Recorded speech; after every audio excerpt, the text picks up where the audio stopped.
Welcome to our morning show today from WRCL. It's one of our most popular shows of the year, and we're glad to have conservation wardens in the studio with us. Cody Adams is here, Mike Williams, and we'll introduce you to Jacob Kinzier as well, who's a conservation warden in training, and he is here in training on the morning show as well. We'll talk about some upcoming things for the gun deer season, which begins officially tomorrow. And here we go. If you'd like to contribute a question this morning, feel free to do that at 608-647-4155. You can also text that number. Give us a call or a text, and we'll see if we can answer that with our experts in the studio.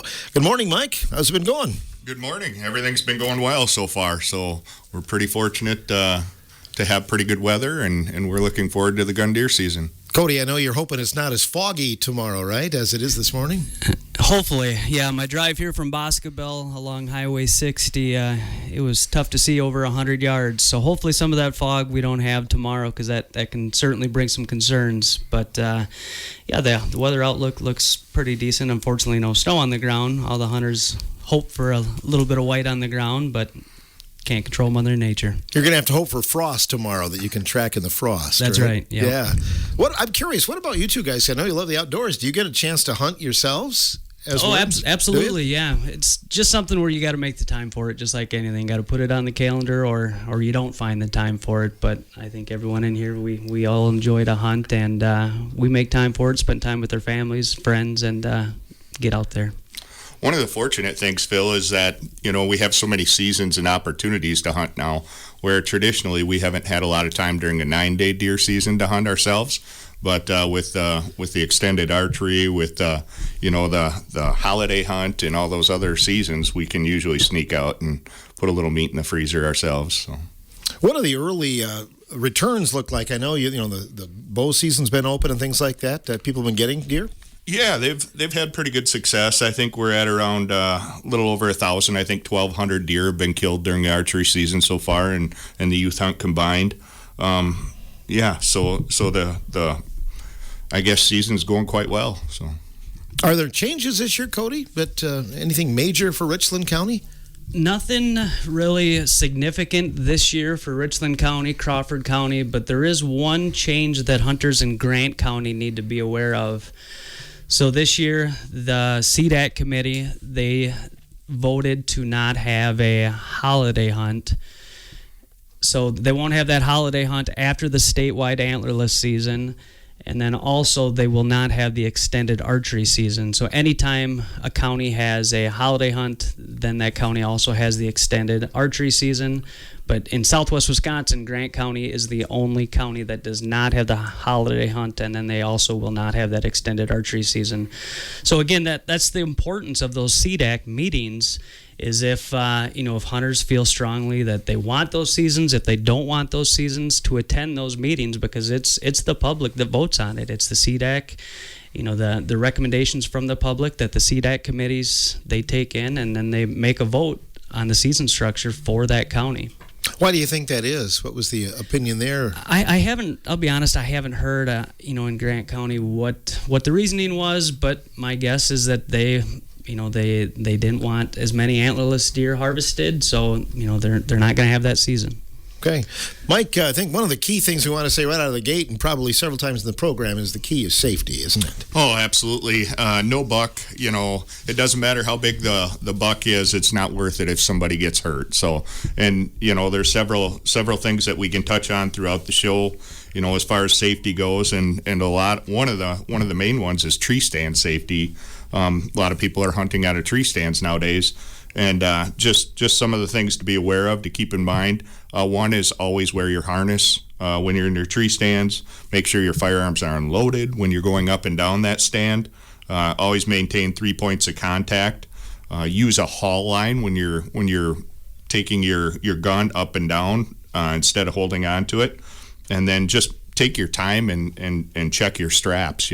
Those are all key points. We see people get hurt, it seems like, every year getting in and out of their tree stands. So the other thing that I guess we can touch on, and maybe Cody or Jacob will add to it, is deer drives.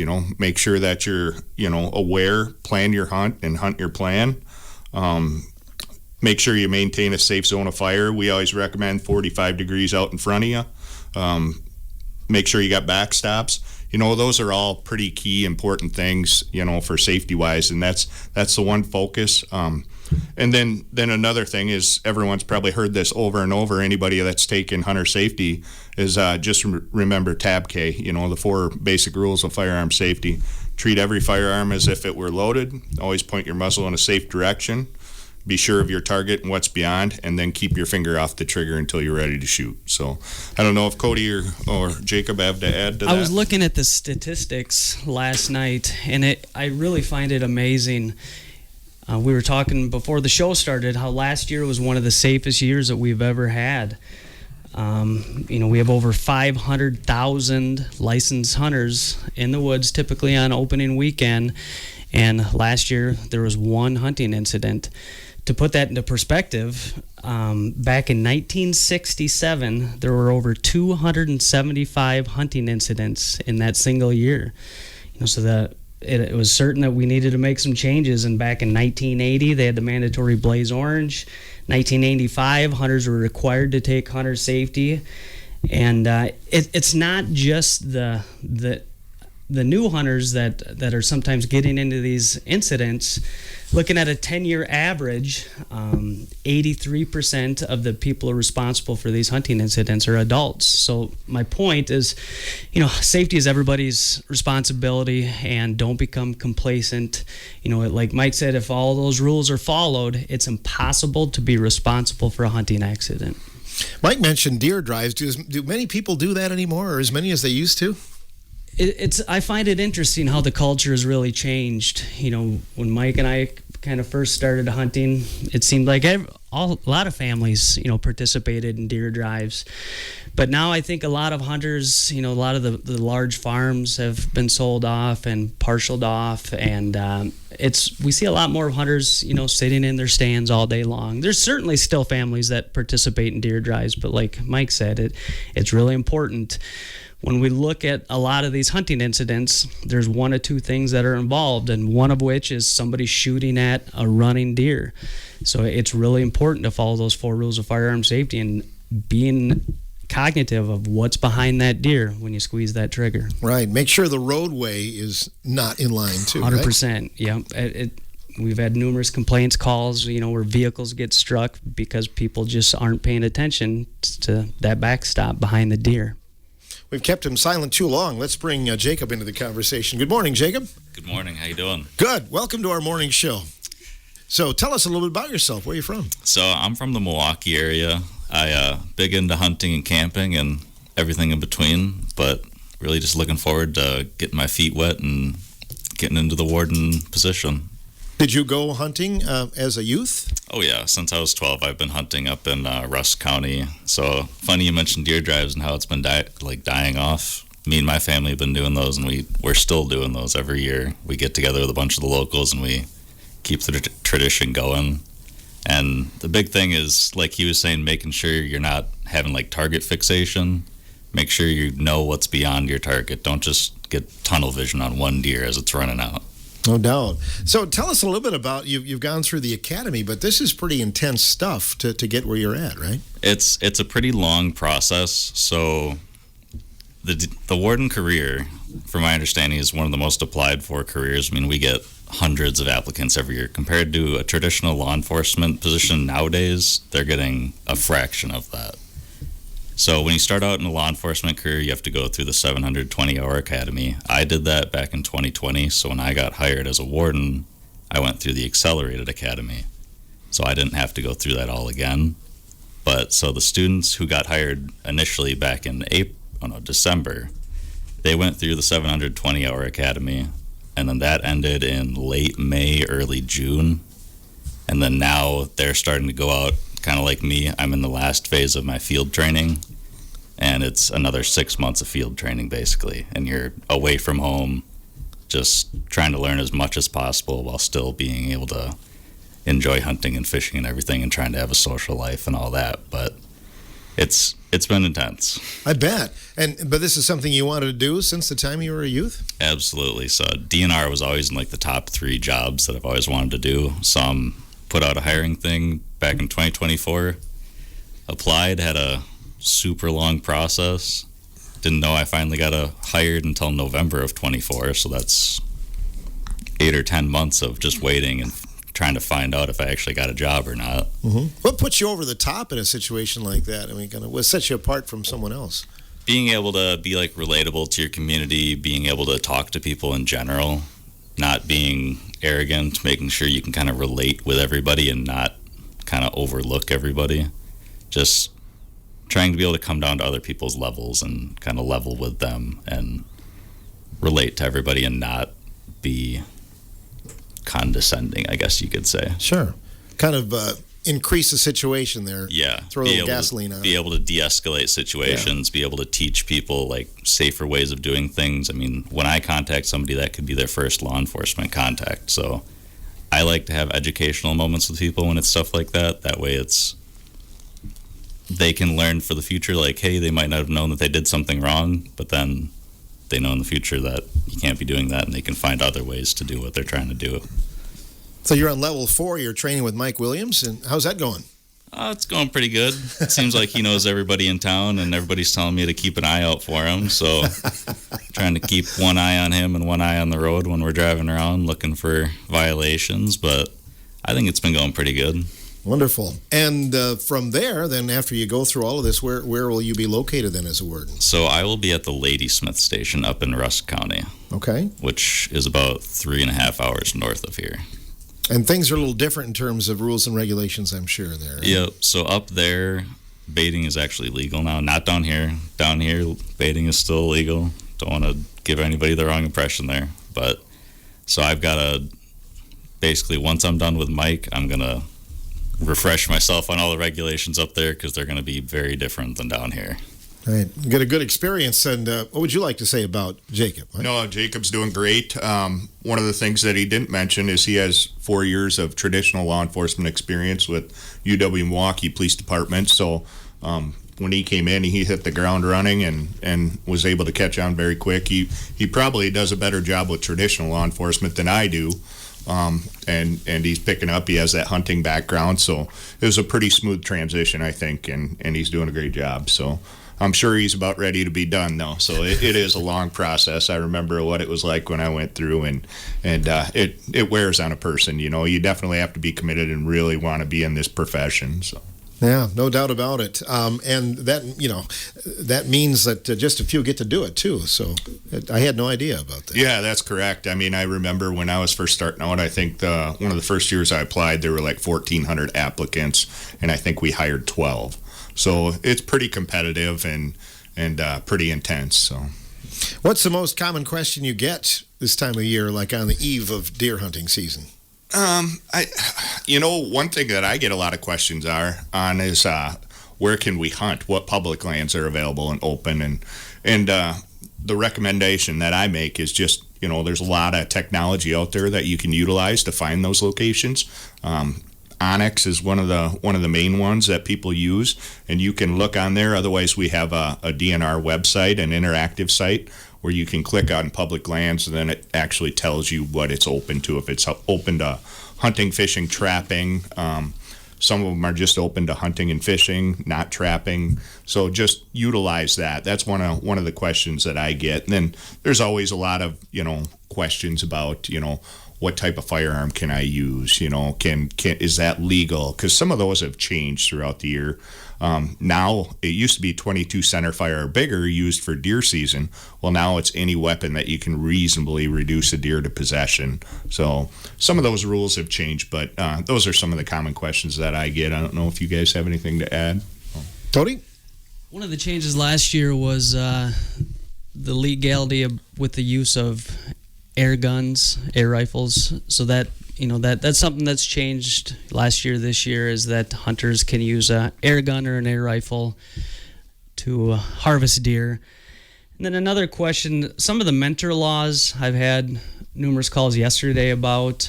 As far as if I'm hunting with a mentor. So if I'm hunting with a child and the child is under the age of 12, regardless if they've taken hunter safety, there's been some confusion whether if the hunter and the child can both possess a firearm. And the answer is yes, they can.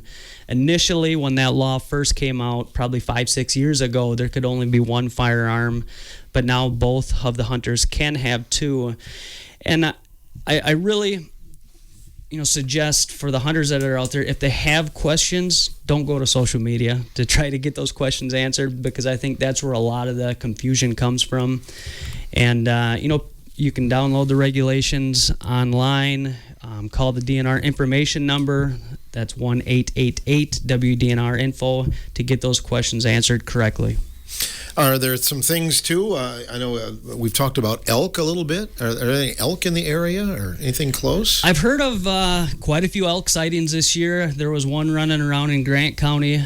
I know we had one in Crawford a couple years ago that spent a lot of time kind of in central Crawford County, but they passed through. There's a lot of questions. Well, it's probably from a deer farm or an elk farm. Those farm animals, they all have tags in them, and the one that we had in Crawford County, it came from the Black River Falls area. So, they move around. You're not supposed to shoot them? No, you're not supposed, not this weekend. And, we do have a hunting season for elk in Wisconsin. Typically, there's only 2 or 3 tags that are offered. So it's kind of a hunt of a lifetime for whoever's lucky enough to draw that tag. But, if you see an elk, do not shoot an elk. What about other animals? Any bear sightings? I know we had a few last year. Yeah, I've certainly had a few throughout. We actually had a bear get hit by a car just at the bottom of Bashford Hill here in Richland County this year. It was earlier in the year, but yeah, there's a few bear in the area, and I think over in Grant County there was actually a bear that was legally harvested last year, I think it was. So we have a few of them in the area, just not as many as up north. Mm-hmm. People catching some pretty cool things on trail cams and things like that these days, though, right? They are. Technology is a pretty cool thing, when it comes to capturing wildlife and different things. And there's actually on the Outdoor News where you can send some of those photographs in and just open that up sometime, and you'll get a pretty good glimpse of what they capture. Pretty spectacular stuff. We have some questions we'll get to. If you've got one, 608-647-4155, and we'll get to those after the break on The Morning Show.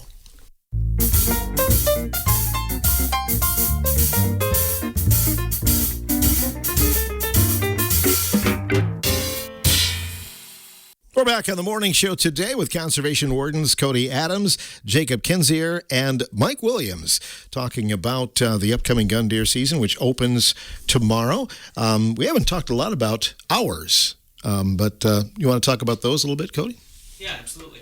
So it's important for hunters to remember, that there's a specific time every day that the season opens and that the season closes.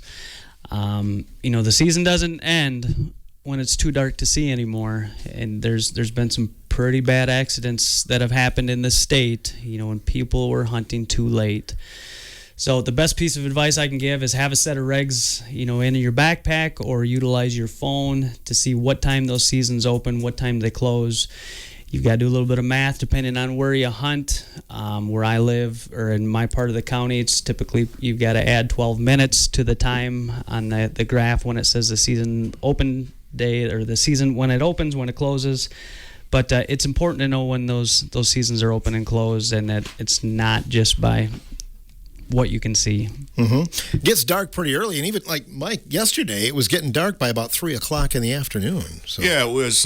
We had a lot of cloud cover yesterday, and that certainly makes a difference, And actually, to tie into this, obviously this is a safety concern too, when you're shooting in low light situations. But one of the local landowners brought up a very good point prior to the season and prior to coming on the morning show, and he recommended that you set an alarm on your phone and just set it to vibrate. So when you're in a stand, you know what those hours are. You can feel it vibrate in your pocket, and that was one of his complaints as a landowner, is that he's hearing late shots or early shots, and you set an alarm on your phone and it vibrates, and that makes you aware, and you don't forget what the shooting hours are. So. Speaking of landowners, a question from a caller today about what can you do about they had a situation where the land is posted, no trespassing, and someone was still bow hunting on there, and situation where they posted that people could hunt there, even though it's posted no trespassing. So one of those things, what do you do in a situation like that? Yeah, so local general trespass is actually something that should be referred to the Sheriff's Department. We have no legal authority to enforce general trespass. There's certain other trespassing that we can enforce, but general trespass, we recommend just giving the Sheriff's Department a call and taking pictures, documenting it, and letting them know and having them follow up with it. It's interesting, it can bring out the best in people, it can bring out the worst in people. And there was a news story this week from Shawano where two guys got in a land dispute about hunting, and there was a firearm involved there. And they were like, one was 70 and one was 67, which I couldn't hardly believe. But anyway, it gets heated sometimes. Yeah, absolutely. This time of the year, it seems like neighbors can be friendly all year long, and then all of a sudden the 9-day gun deer season rolls around and hunting season, and all of a sudden they don't talk to each other.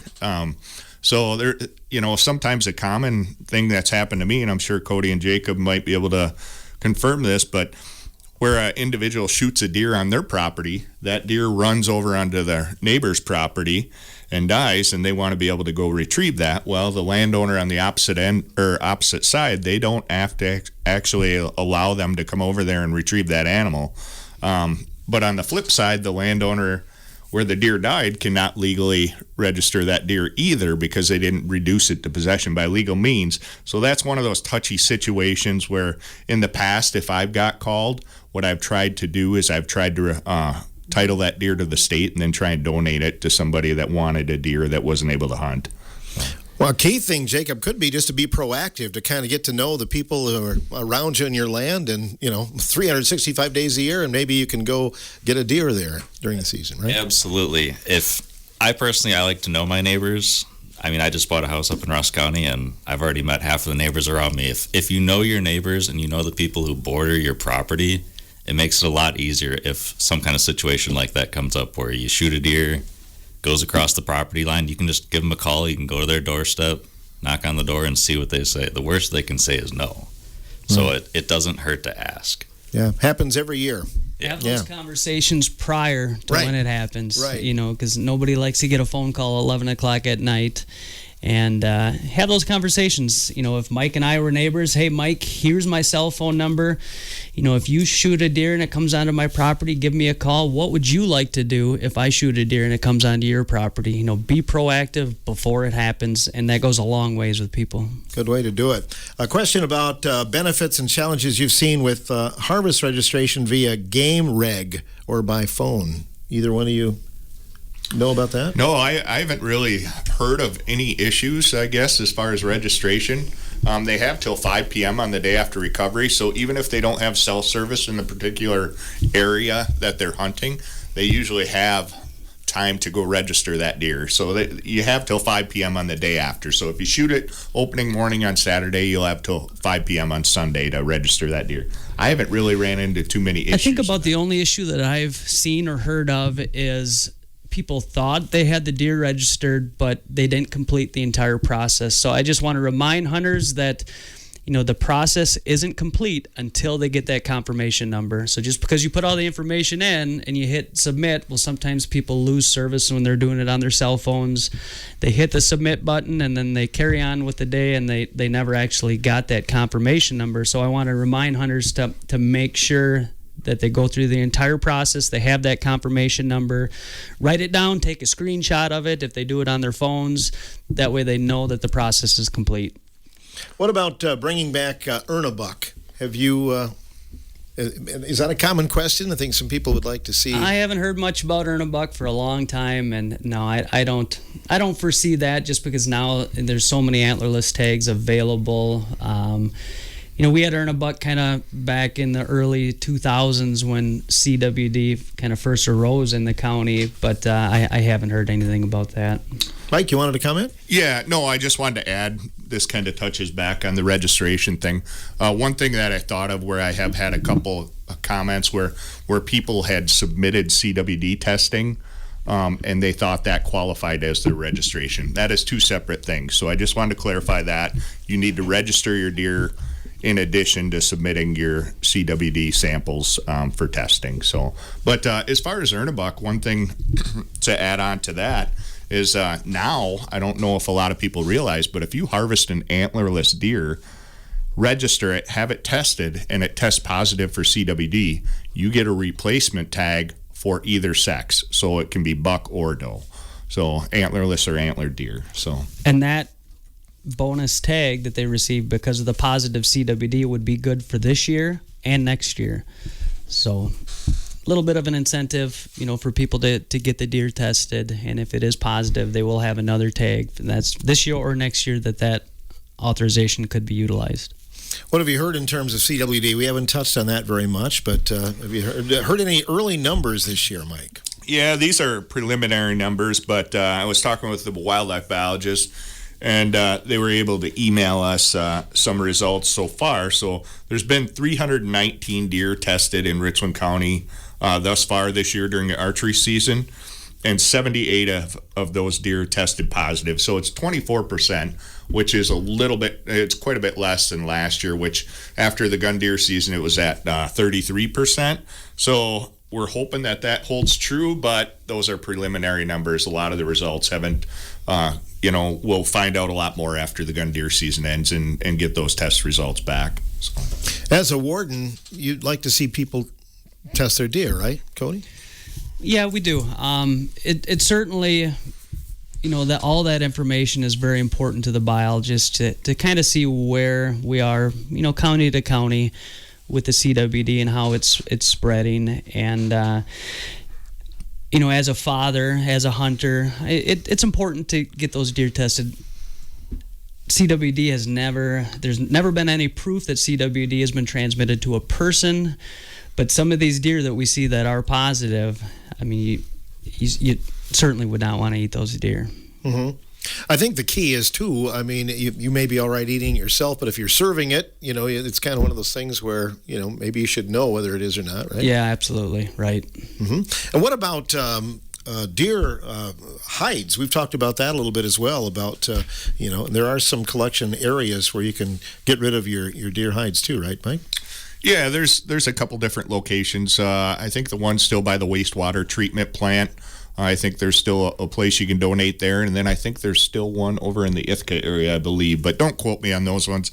I haven't looked and confirmed that those locations are still open. So, a lot of the deer dumpsters locations throughout the area, they've got different spots where you can donate the hides for different charitable events that are going on, but so that you've got the dumpster, and then right next to the dumpster they might have a location where you can donate the hide also. So those deer dumpster programs have really taken off throughout the state, and people can go on the DNR's website. There's a map. If they just search deer dumpster location, a map will show up and it'll show where all those locations are. So again, that's an important thing to utilize if you don't have a place to dispose of the carcasses. We would certainly rather have those in the dumpsters and spread across the landscape. Is there anywhere that takes venison anymore? Like it used to be a food pantry donation. Does anybody do that anymore? It is, yeah. The deer donation program is still up and going. Since 2000, over 4 million pounds of ground venison have been donated to families from the deer donation program. And again, that hunters can go online to see who's taken those deer in. There are a handful of them in the area. One of the requirements is the deer have to be tested for the deer donation program. So oftentimes some of the butcher or locker plants, they will test the deer for you, and then they don't process those deer until the test results come back. Makes it a challenge for those processing plants, though, doesn't it? Yeah, it sometimes does. In Crawford County, we have one, the Eastman Locker. They're taking in deer for the deer donation program. They also have a dumpster at that location, and they will also sample your deer by appointment. I'm not for sure Richland County if you have. Yeah, Richland County, to my knowledge, has no locations that will take any deer donations. One thing that I would recommend too for these locations that are outside of Richland County, make sure you call ahead, because I've heard of some people that they take their deer over there and they won't take them in the carcass. So you got to have them deboned and cut up prior to taking them to that donation, just because they're so full and they don't have enough time to quarter those and butcher them and debone them. So make sure that you call ahead and make sure that they have availability before taking it. Some of them fill up pretty quickly. Go ahead. The other location I do know at Grant County, the Fenimore Locker plant is also taking in deer for that donation program. Okay, it'd be in our listening area. Another question, how does the DNR decide how many antlerless permits to allocate per DMU, and how often are those reviewed? That's one of those things, like Cody said earlier, our county deer advisory committee, they take all those citizen input into consideration, and that's kind of how they come up with some of those numbers. They also, I think, look at the harvest from the year before, and I don't know if you have anything to add to that, Cody. Yeah, a lot of that is based on those CDAC meetings, and at those meetings, they decide at a county-wide level whether to increase the number of tags, decrease the number of tags, or to keep it status quo where they have for the past couple of years. So again, that's why it's important to attend those meetings if people have strong feelings on if change needs to happen. So one way or another. Yeah, and that's one of those things that has changed for Richland County. Last year when you bought your archery license or your gun deer license, you were given 4 antlerless tags with that license. This year, instead of 4, it's dropped down to 3, and that was due to citizen input and the CDAC committee meeting and making that determination. So, how do you determine what the deer herd or the population is? How do you monitor that or know the numbers? Any idea? So a lot of that comes, our biologists, they're the ones that they crunch the numbers. They use a lot of the registration data, from this year and years past to come up with those figures. Everything that the biologists are saying now is that our deer herd is doing very well and on the increase. You look at the past couple winters that we've had, they've been significantly mild, so that really helps with fawns making it through the year. And I think with those mild winters that we've had, that our numbers are bouncing back a little bit. Mm-hmm. Yeah, I've heard two schools of thought of that. I've heard people say that they haven't seen as many, and then others that, just look along the road, right? Yeah, and a lot of that depends on where you're at in the county. Deer are like anything else, you need food, water, cover. And if you don't have food sources, if you don't have adequate cover or water, those deer aren't going to be there, So we drive, and we can see that in a countywide, you drive to certain parts and they have a lot of fields and cropland and thick cover, and that's where the deer are. Then you go to other areas in the county and you're not going to see very many deer. So that certainly is true, depending on who you talk to throughout the county. So, Jacob, one for you. I know some of the numbers of the younger hunters have been down lately. We'd like to see those increase. As a younger person, what are some steps you think that can be taken maybe to get more interest to younger hunters? So me personally, hunting has always been like in my family, so it was always not necessarily pushed on me, but it's something that I always wanted to do, always wanted to contribute to. I think a big thing is introduce your kids young to hunting, introduce them to any recreation activity outside, whether that be fishing, hunting, camping, hiking, kayaking, boating. Get them interested in it while they're young so that they can at least dip their toes in it and see if it's something that they want to keep doing further on down the road. And whether you want to maybe introduce your grandkids to it if maybe your kids aren't interested in it, but your grandkids might be. Just trying to introduce as many people as you can, at least let them try it. Mm-hmm. That way they can see if it's something they want to continue doing and pass down through their generations. Yeah, that's a good point. You do have some, for lack of a better term, like where you can take a kid out in the woods, right? Like a buddy hunt and those kind of things? So we've got a mentored hunt. So you don't, if your kid doesn't necessarily have hunter safety, you can go and get your mentor license and you can take them out hunting. They just have to be within arm's reach of you. And you can just take them out hunting basically that year. You just have to make sure you also have your license and they purchase the appropriate license for that as well. Mm-hmm. And you have your mentor license, which the mentor license is super cheap. I think it's like $7 or something like that. So it's definitely not too much of a financial burden or anything like that, but it's right. Mike? One thing that we kind of found true too as a department is a lot of the kids, we'd take them out on these learn to hunt programs and they'd have a great time. They'd really enjoy it, but mom and dad didn't hunt themselves. So once that ended, then they didn't have as many opportunities. So now as a department, we've encouraged a lot of the parents to participate in these learn to hunt programs as well, so that after the initial hunt or the learn to hunt program ended, they would get involved as well, so that the younger kids had transportation and mom and dad were on board as well. So we've really encouraged the adults that may not have hunted when they were younger to take it up as well. And as landowners, Cody, it's important to have places to hunt, not only those public spaces, but offering it up, especially to friends and neighbors and people you know, too, right? Yeah, I find it interesting.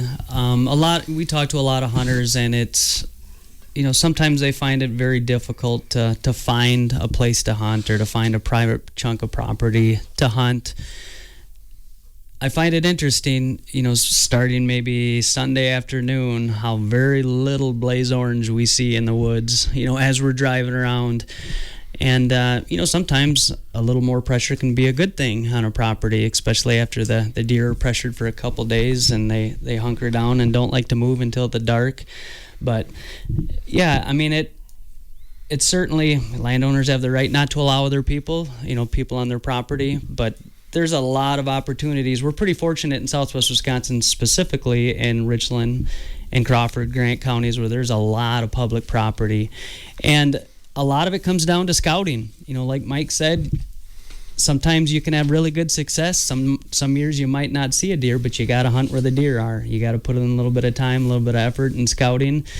Some people like to sit against the same old oak tree, every year because that's their favorite spot to hunt. Well, maybe the conditions have changed, the crops have changed, and a place where there could always have been deer, well, maybe things have changed because the crops are different or because things have changed in the landscape around. So scouting is really important to have a successful hunt.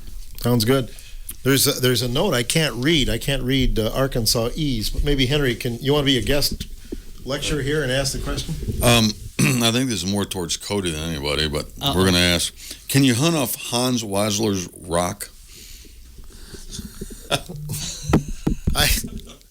I'm not exactly sure where they're going. I don't think Cody is either. I think I know who this question is coming from, and I think I know the background, but I don't think you can hunt off that rock. I think that rock is probably on Hans's mantle in his office somewhere. So, all right.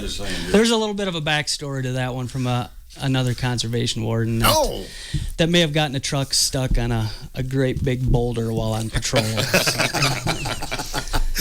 I thought there was probably an inside story. And a local tow company had to come out and help. Oh, okay. I just couldn't read that. Hope everybody at Terry's Tire is having a wonderful day today. Not to name names, but, let me see. Do you believe that bobcats are predators on fawns? I think they're opportunistic. Bobcats are one of those animals, they're predators. So if there's a fawn and they come across it, they'll certainly, prey on those fawns. But do they kill a large number of them? I guess I don't know the answer to that 100%, but they'll certainly kill a few fawns. The primary species that bobcats are going after is, smaller rodents, squirrels, mice, rabbits, things like that. But if there's an easy meal, that they're certainly not going to go past it. Mm-hmm. The caller says they've found more fawn carcasses recently, so I'm not sure if the bobcats were the primary reason or what was going on. But bobcats, coyotes, there's a lot of different things that'll take a fawn. Yeah. Yeah, that's the circle of life. There's animals out there, and obviously they got to eat too. So if there's that opportunity, they certainly take it. So what is the story then? What should someone do if they see a problem? How do you determine whether it's a sheriff's department question or a warden question, Cody? Well, the first thing I would recommend is avoid the confrontations in the woods. People can get heated. People are carrying firearms, weapons. If somebody sees a violation, take a picture of it, take a video of it. Fortunately, almost everybody has a camera in their pocket, and video, let that be a picture or a recording. And then give us a call, give the sheriff's department a call, for hunting-related scenarios. Trespass, like Mike said, that goes to the sheriff's department, but everything else can come to us. If it's an emergency, obviously you can call 911. And if it's just a hunting complaint that somebody would like to report, the DNR hotline is 24 hours a day is available, 1-800-TIP-WDNR. And, call that hotline, and they're going to want to know as much information that you can provide. They want to know the who, what, where, when, and why. So, the more information people can provide, the easier it is for us to do our job and try to figure out what's going on. And we certainly welcome those tips, because a lot of times there's only one warden per county, so we can't be in all places at all times. So we rely heavily on citizens, and if they're seeing violations, make sure they call so that we can do something about it and follow it up. And sometimes it's an educational thing, sometimes it's an enforcement type thing. But we certainly depend on a lot of the people within our counties to give us information. And then I know you can go on the DNR website and find your contact information. Is that a way to contact you guys or not? It is, yeah, but I would suggest that the hotline number first, just because if we're in the middle of a situation, we're not going to answer the phone. If there's a lot of areas in both of these counties where there is no cell phone service. And then also, we do have days off also, and or maybe I'm not available, maybe Mike's not available, and if it's something that needs attention right away, our DNR dispatchers, if they can't get a hold of us, they're going to get hold of the next closest warden available. So that's another reason why to utilize that DNR hotline number, because if it's something that needs addressed right away, our dispatchers are going to make sure to get hold of a warden to address the issue. And all those calls are anonymous too, so if people are worried about some sort of retaliation or something from let's say it's a neighboring landowner and they have issues there, or someone they don't want their name found out, they can certainly call that hotline and remain 100% anonymous. Another question, anything change as far as ATV, UTVs, and what you can use them for or be in the woods with?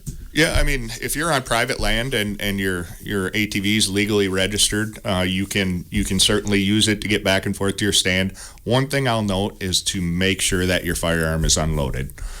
Make sure it's unloaded, and make sure that it's considered loaded if the magazine's in it as well, even if you don't have one in a chamber. So make sure it's completely unloaded. So I think sometimes in the past I've run across that where people think, well, there's not one in the chamber.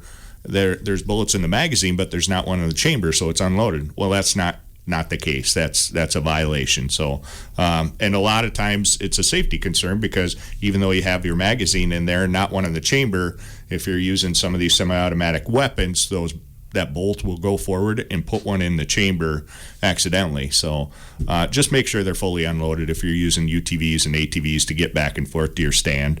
And then if you're on the roadways, let's say you're driving down a township road, which a lot of these are opened up nowadays for UTV, ATV traffic. If you're on a county or township road that's open, make sure you have your headlights on. So UTVs, make sure you're wearing your seatbelt. Those are all, safety concerns as well. And please, please, please, when hunters are out on private property, when they're on rough terrain, I can't stress the importance of those seatbelts with UTVs. They're there for a reason, and even if you're not on the road, even if you're on your own private property, that seatbelt law is still there, and you're required to have that seatbelt on. Good information, guys. Anything else you'd like to add this morning? One thing I'd like to touch on, and I don't think we touched on it yet, is when you're hunting state-owned or managed lands during the gun deer season and you're hunting out of a blind, you're required to have 144 square inches of blaze orange all the way around that blind that's visible 360 degrees. And that's for obvious reasons, for safety concerns, because there's other people out on that public land. So if you're hunting out of a blind on state-owned or managed lands, make sure you have that blaze orange requirement out on your blind. Anything else, Cody, that you'd like to add? No, I hope hunters have an enjoyable week. There's a lot of tradition with this 9-day gun deer season in the state of Wisconsin. And a lot of times the harvest is just a bonus. Spending time with friends, spending time with family, remember the traditions that every hunter might have. But hopefully it's a successful season for everybody and a safe season. Indeed. And Jacob, nice to meet you as well. Congratulations on making it through the warden system, and hopefully you continue to learn a few things from Mike this weekend. Absolutely. Thank you very much. I'm looking forward to a successful gun deer season with Mike and getting out on my own in a couple of weeks here. So. Yep. And the key is safety, right, guys? That's the number one thing. Absolutely. Most important things. Everybody comes home at the end of the day. You bet. Joining us from Crawford County, Conservation Warden Cody Adams, also from Richland County, Mike Williams, and Jacob Kensinger, Conservation Wardens, and we'll book their show for next year for Friday. It's always the one that we book ahead the furthest on the morning show. So thanks, guys, and good luck this week. Thank you. Thank You you. bet.